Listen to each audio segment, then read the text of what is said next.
Et bonjour à tous, moi c'est Clémence Polge, je suis une illustratrice nomade. J'ai pris l'habitude depuis très longtemps de consigner tous mes voyages dans des carnets de bord que j'illustre. Et c'est tout le sujet de ce tuto d'aujourd'hui, puisqu'on va apprendre ensemble à composer une double page d'un carnet de voyage ou de bord.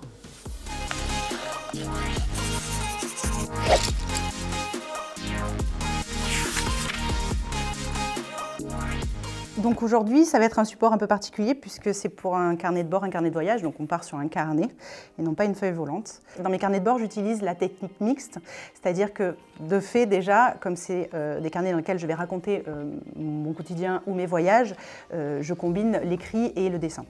Alors, pour tout ce qui est dessin déjà, alors j'utilise le brush, c'est des feutres brush, donc avec une mine assez épaisse qui va s'étaler un petit peu comme un pinceau. Et ça, pour le coup, c'est vraiment la base, le fond de mes dessins. Donc on est vraiment sur du fond. Ce que j'aime vraiment, c'est cette mine où on peut à la fois tracer des choses fines et à la fois vraiment venir remplir et faire des aplats de couleurs. Par-dessus le brush, plusieurs possibilités. Alors, on va commencer par les Stabilo Aquacolor, qui ont la particularité d'être aquarélables. Donc, on peut soit les utiliser comme ça, soit vraiment jouer après dessus sur la liquidité avec un pinceau. Alors, ce qui est intéressant avec ces crayons-là, c'est que, donc, comme ils sont aquarélables, si je repasse par-dessus le feutre, évidemment, ils viennent couvrir et rajouter une teinte. Mais si j'y rajoute alors un tout petit peu d'eau, pas trop, parce qu'on est sur une feuille très fine dans mes carnets. Quand même calmer un peu. Voilà. On peut vraiment créer une sorte de dégradé de couleur. Il y a un chouette outil que j'ai découvert du coup chez Stabilo qui s'appelle le Woody. Alors c'est mon gros coup de cœur et je vous montre. En fait, il a pour particularité d'être 3 en 1, c'est-à-dire qu'en fait, il est à la fois une sorte de crayon aquarellable, à la fois un pastel, c'est-à-dire qu'en fait, il est quand même assez gras et hyper couvrant, et ses pigments, du coup, viennent vraiment bien se poser sur d'autres médiums. Et donc, ce que je disais, la troisième chose, c'est qu'il est aquarellable, donc on peut aussi travailler beaucoup la liquidité. Et le côté fondant est hyper intéressant parce qu'ils se mélangent bien aussi entre eux. Le turquoise ressort bien. Petite chose à laquelle je tenais, c'était de parler justement de mon support, qui est le carnet, évidemment. En règle générale, c'est vrai que quand on utilise la liquidité ou différents médiums, tout ça, on va avoir tendance à choisir des carnets avec des pages un peu épaisses, tout ça, et ça se tient, hein, pourquoi pas, c'est possible. Évidemment, ils sont quand même beaucoup plus coûteux. Moi, en l'occurrence, c'est pas du tout mon choix. Depuis très longtemps, en fait, j'utilise les carnets papier tigre, que j'adore. Déjà parce que je les trouve extrêmement beaux et puis en plus parce qu'ils sont faits en France, et ça c'est pas rien, ils sont vraiment faits dans un petit atelier parisien. Ce que j'aime, c'est que la feuille est à la fois tramée, je ne sais pas si on voit, il y a quand même des petits points, mais il reste suffisamment discret aussi pour s'effacer en fait derrière mon écriture et derrière mes dessins. Et il y a différentes couleurs, différentes qualités de papier, c'est-à-dire que ça va être du papier écologique, ils vont avoir différents grammages, ça ne va pas être des grosses différences de grammage, on reste quand même sur du papier assez fin. Mais voilà, je trouve ça beaucoup plus confortable et beaucoup plus pratique déjà à glisser dans son sac parce que c'est assez léger, c'est assez fin, puis ça reste des carnets souples. Et puis après, je trouve ça aussi intéressant, alors même si évidemment je ne peux pas rajouter beaucoup d'eau, je ne peux pas travailler l'aquarelle, de toute façon je ne le fais pas, mais le papier est fin et pour les techniques que j'utilise, la technique mixte en règle générale, vraiment juste feutre et crayon, ce papier, moi, très sincèrement, me suffit amplement. Et puis encore une fois, voilà, cette trame très discrète me plaît beaucoup parce que ça me permet quand même d'avoir des lignages pour écrire, tout simplement. Donc au quotidien, j'ai vraiment l'habitude dans mes carnets, alors pas systématiquement, mais souvent, notamment quand j'ai une idée d'illustration ou de composition en tête pour raconter mon voyage ou mon quotidien. J'ai l'habitude de, comme j'ai commencé là, utiliser des doubles pages pour travailler déjà les combinaisons des matériaux, mais pas que, également un peu le brainstorming, c'est-à-dire qu'en fait je vais me poser des mots-clés sur mes pages par rapport au thème que je vais aborder dans mon illustration, dans ma composition.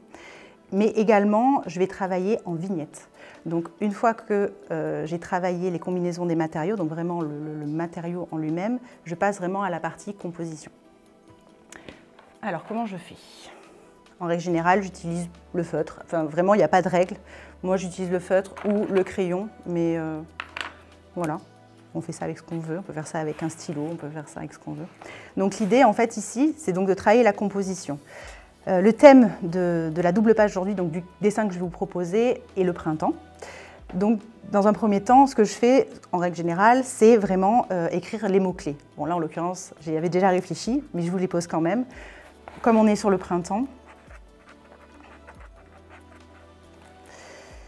j'ai pensé très facilement à l'hirondelle. Qui dit printemps, dit fleurs également.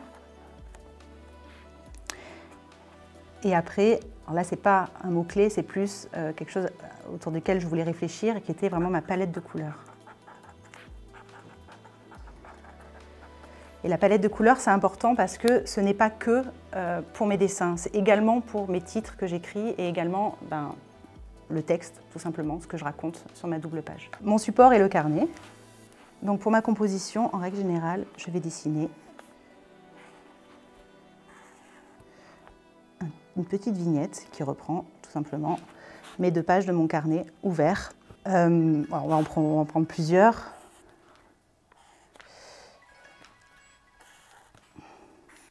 Ce qui est très important dans la composition dans un carnet de bord, c'est vraiment la part que va occuper le texte, le titre surtout, et puis le texte évidemment, et donc la part que va occuper le dessin. L'idée évidemment c'est que ce soit équilibré. L'idée aussi c'est que le texte ne prenne pas toujours le pas sur le dessin. Donc en règle générale, on commence par le dessin. Enfin, pour ma part, je commence par le dessin. Je pense que c'est un bon conseil à vous donner de commencer à placer le dessin sur vos pages avant d'y placer le texte.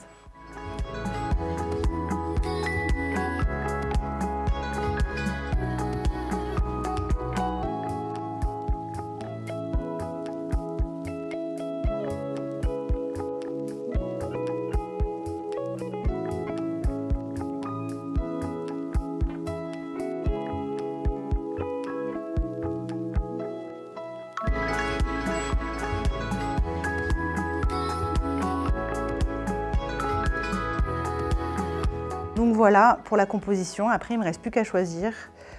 Vu que j'avais envie quand même de vous parler à la fois du dessin et à la fois de l'écrit, du coup, je vais quand même choisir celle qui est beaucoup plus équilibrée. Donc ça va être celle-ci, ça va être cette vignette-là que je vais réaliser. Donc je vais démarrer par le titre et par les typos en fait, tout simplement, parce qu'il y a quand même pas mal de lettres, pas mal de textes. Donc je vais démarrer par là. Donc je prends mon 88. Et c'est là qu'est tout l'intérêt de travailler dans un carnet, c'est que 2 pages plus tôt, j'ai du coup les couleurs que j'avais plus ou moins choisies pour le texte, pour le dessin. Donc j'ai vraiment juste ça à faire pour faire les allers-retours entre mon modèle et mon point de départ et ma composition en cours.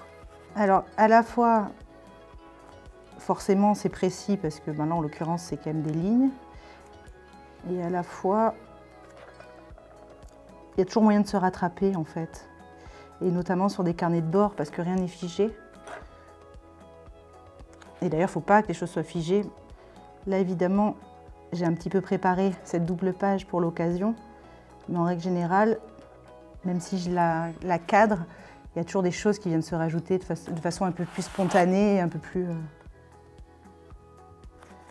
anarchique, parfois même, sur ma page. Et donc j'ai rajouté une petite citation d'Henri Matisse pour habiller un peu plus ma double page qui dit « Il y a toujours des fleurs pour ceux qui veulent les voir ». Alors du coup on passe aux aplats de couleurs. Tout l'intérêt encore une fois d'avoir les... pour être sûr de ne pas se tromper.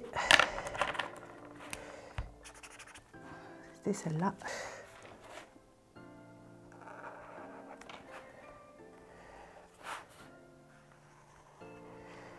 du turquoise pour le corps.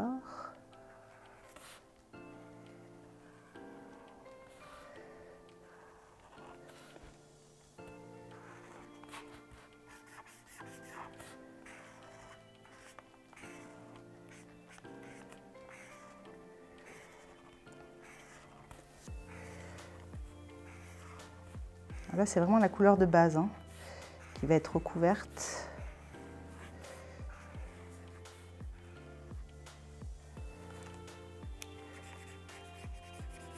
Alors là, pareil, le fond en feutre, en fait, évidemment qu'il faut quand même respecter plus ou moins les lignes tracées, mais tout est toujours attrapable, et notamment en technique mixte, c'est que les différentes couches, en fait, peuvent venir récupérer justement les erreurs faites juste avant.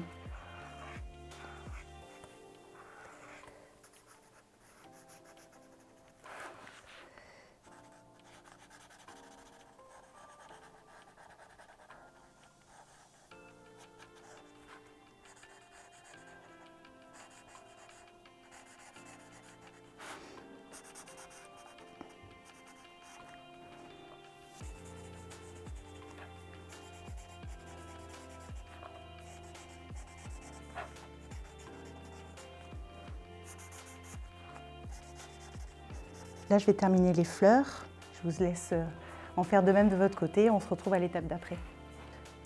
Donc, tous les aplats de couleurs sont posés. Les textes sont repassés.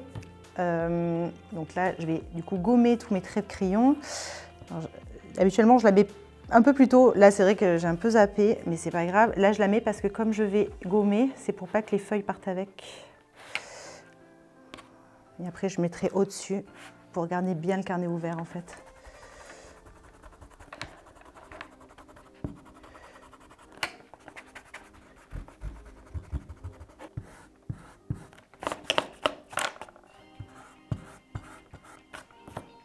Ok, donc là, on va démarrer le remplissage des lettres. Donc, on va remplir le lettrage.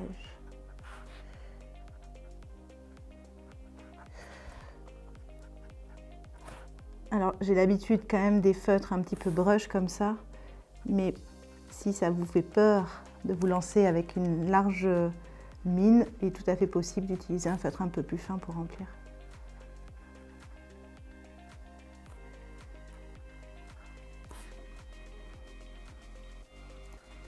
Du coup, comme je disais tout à l'heure, là par exemple, j'avais retracé mon trait, mais le fait de remplir, en fait, justement, ça gomme l'erreur.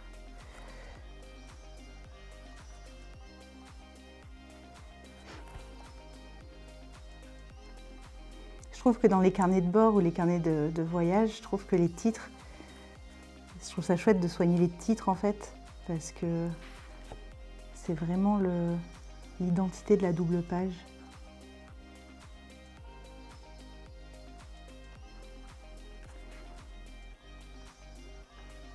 Et donc du coup, après, on va enchaîner avec l'hirondelle. Alors dans un premier temps, moi, je vais utiliser les crayons. Les crayons pour travailler un petit peu le camailleux, vraiment créer des nuances en fait. Et peut-être un peu aussi effacer le trait du feutre.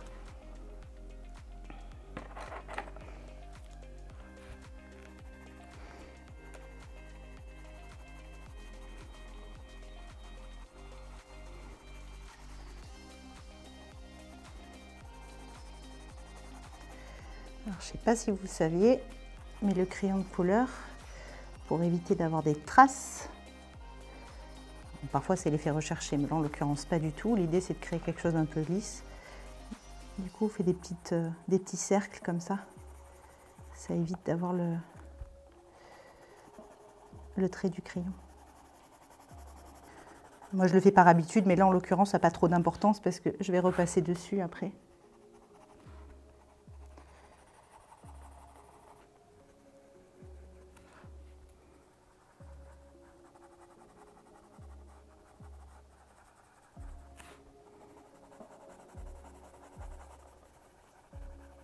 Ah, il faut savoir qu'en fait, moi je me suis mise à dessiner déjà dans mes carnets de voyage évidemment, mais avant ça, en fait, je me suis mise à dessiner parce que je me suis mise à colorier pour déstresser, pour être calme, pour gagner en sérénité, pardon.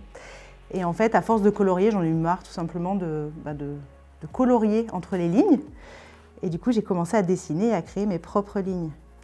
Donc forcément, dès que je dessine, et notamment dès que je colorie, je retrouve un peu cet effet apaisant que je recherchais au tout début en fait.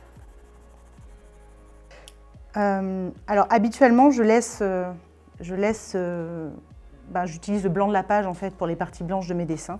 Là, en l'occurrence, voilà, je m'étais laissée un petit peu emporter par la ligne de mon aile et du coup, j'ai oublié de faire l'œil. Du coup, j'utilise, alors c'est pas un outil de la gamme Arty, mais ça reste un outil stabilo, c'est le Free. Et en fait, c'est de la peinture acrylique. Et c'est hyper chouette ça parce que du coup, c'est assez couvrant. Donc par-dessus, ça permet de corriger l'erreur. J'en ai mis un peu beaucoup.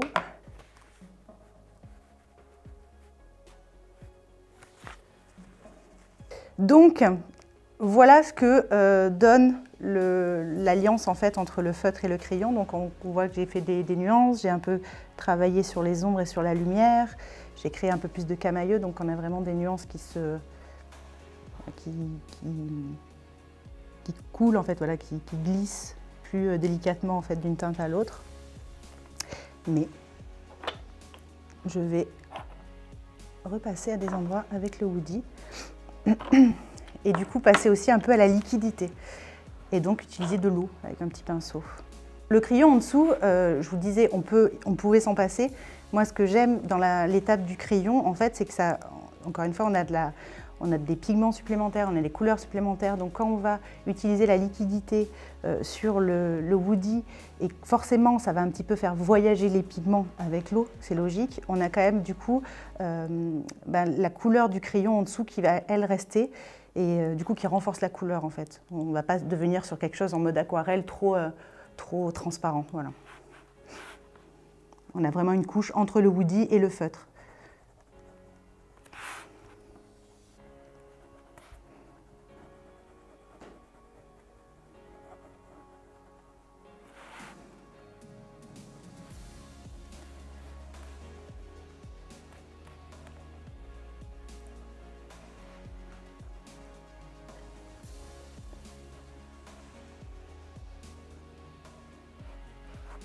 Tout petit peu de bleu par ici, mais je ne vais pas en mettre beaucoup, quitte à revenir après, si je pense qu'il n'y en a pas assez. C'est vraiment pour travailler le dégradé en fait. Alors c'est rigolo parce que là, je ne sais pas si on voit bien, mais on voit vraiment les traits en fait que j'ai fait avec ce crayon pastel. Mais avec la liquidité, du coup, ça va vraiment lisser en fait avec l'eau du pinceau. Hop. Donc on passe à l'eau. Alors là, il faut faire des tests parce qu'il ne faut pas qu'il y en ait trop. C'est souvent le piège.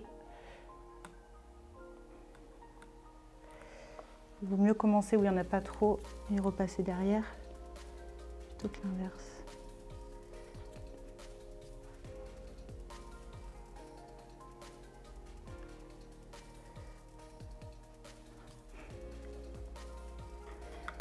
Ce que j'aime bien, c'est que ça lisse en fait, ça crée comme une...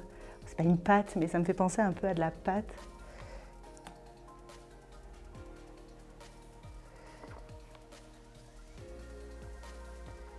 Ça vient créer vraiment... Ça vient unifier en fait les couleurs, je trouve. J'aime bien.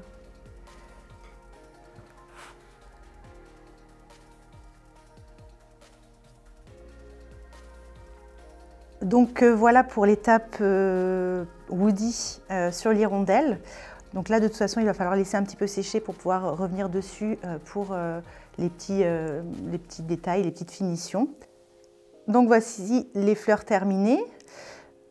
J'ai utilisé tout à fait le même process que pour l'hirondelle, du coup, feutre en fond, crayon de couleur, mais là, pas beaucoup, seulement au centre de la fleur. Et après, sur les pétales, uniquement du Woody. Que j'ai un tout petit peu humidifié, mais vraiment juste au niveau, voilà, juste par ici, à ce niveau-là. pour, toujours pareil, créer cette petite transition un peu plus douce. Et je ne l'ai pas fait partout, c'est vraiment par petites touches. Pour l'hirondelle, je suis un petit peu revenue dessus quand ça avait séché. J'ai rajouté quelques coups de crayon, j'ai rajouté quelques petits coups de woody, mais c'était pas encore assez sec, donc je vais le refaire avec vous. Et voilà, et donc là on va rentrer vraiment dans les dernières finitions sur les dessins tout secs. Donc là c'est vraiment des tout petits détails, mais j'avais envie de rajouter comme des petits motifs en fait. Donc j'avais commencé à le faire. Hop, alors le rose ressort plutôt pas mal sur le turquoise. Et de mieux en mieux quand on continue. Voilà. Bon, celui-là ressort beaucoup plus clairement. Le contraste est plus net évidemment. Donc là en l'occurrence, je vais reprendre la courbe de mon aile.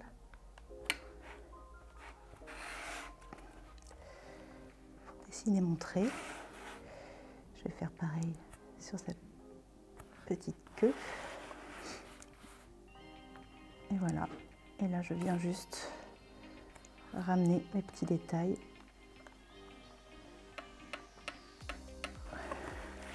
Pour créer un peu plus de mouvement. Sur la fleur, je ne vais pas utiliser les woody. Sur la fleur, j'avais envie d'utiliser un feutre fin, comme ceux utilisés sur l'écriture. Donc là, en l'occurrence, on a ce feutre. J'ai rajouté un petit peu de crayon un peu plus foncé pour les contrastes en bord. Et en fait, j'avais envie de dessiner un peu plus de détails au niveau des pistils. Donc, on n'est pas sur la même qualité de feuilles, donc là, la couleur s'étale un peu. Mais sur les feuilles de mon carnet, ça fera pas tout à fait pareil. En tout cas, ça fonctionne, ça ressort bien. Donc c'est parti. Le petit buveur pour les gauchers.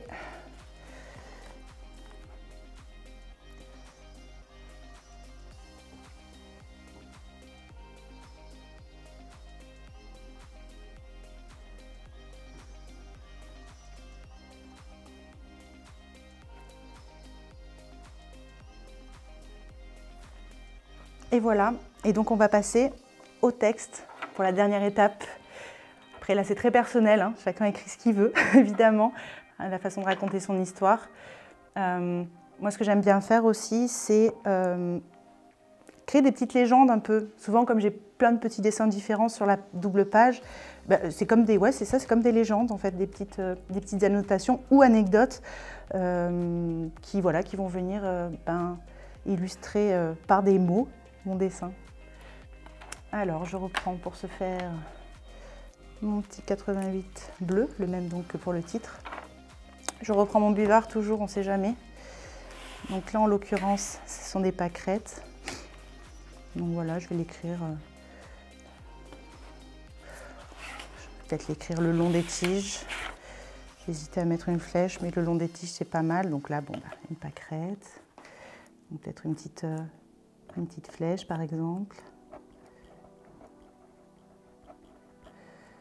Pâquerette. Idem pour la tulipe. Et là, c'est un peu le côté, on se lâche un peu, je trouve, les petites légendes comme ça. Ça fait du bien aussi, après avoir été très calme. Je trouve que c'est le côté vivant du carnet, comme je disais tout à l'heure, j'aime bien. Voilà, donc là je vais légender un peu le dessin parce que je m'étais un petit peu, à l'époque quand j'avais dessiné mes premières hirondelles, j'avais un petit peu cherché en fait justement la particularité de l'hirondelle. Donc j'avais vu qu'elles avaient les ailes en faucille, on dit, la tête rouge, la gorge rouge, qu'elles avaient la queue effilée. Voilà, donc je vais écrire toutes ces petites particularités. Voilà, c'est vraiment un...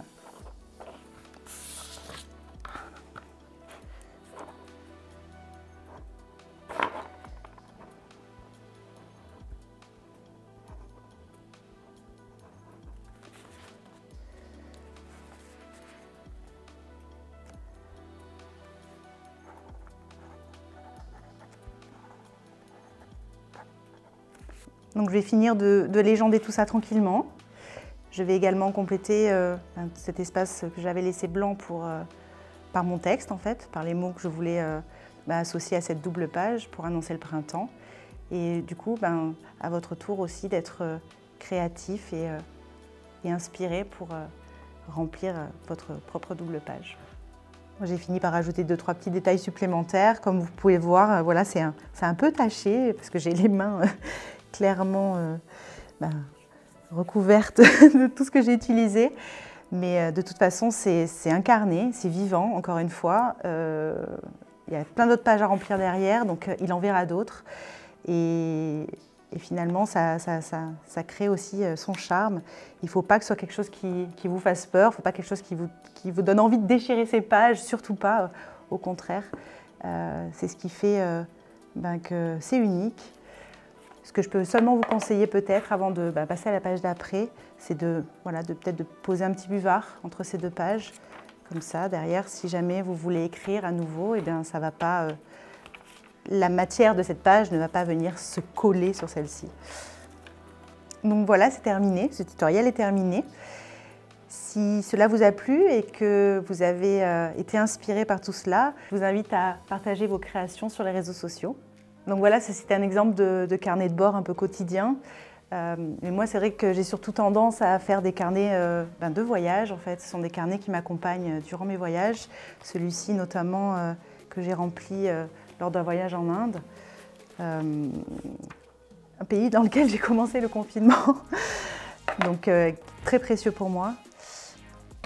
Hop, et puis, je tenais aussi à vous montrer celui-ci. Voilà, qui est une petite illustration de ma vie, en fait, puisque je suis nomade et que je vis en van. Donc voilà, c'est moi, en train de dessiner un petit peu au cœur de l'action de mon quotidien en van. Et si à l'origine, en fait, mes dessins étaient cantonnés à mes carnets de voyage, à mes carnets de bord, aujourd'hui, ils en sortent petit à petit. Ils sont quand même un prolongement de mes voyages et de ma vie nomade. Et si ça vous intéresse d'en voir plus et de découvrir tout mon univers, je vous invite à venir me suivre sur Instagram, sur mon compte nomade, Romemates, ou sur mon compte vraiment dédié à l'illustration de voyage et de mon quotidien, Studio Polge. Merci beaucoup et à bientôt.